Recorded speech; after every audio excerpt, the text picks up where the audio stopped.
Here's how to make chicken, beans, and rice quick and easy. Saute one diced onion in olive oil. Add in 1 tablespoon of minced garlic.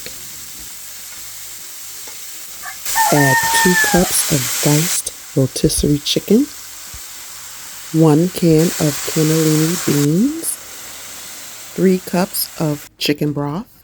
Stir in 2 tablespoons of all-purpose flour. This is going to help to make it thick and creamy.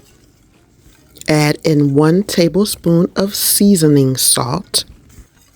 A typical bottle of seasoning salt usually contains a blend of salt and various herbs and spices. This enhances the flavor of the dish. Stir in 2 tablespoons of butter. If it's too thick, add more broth. Pepper to taste is optional. Plate over white rice, and the first bite's for you. You can find more recipes at bellalafay.com.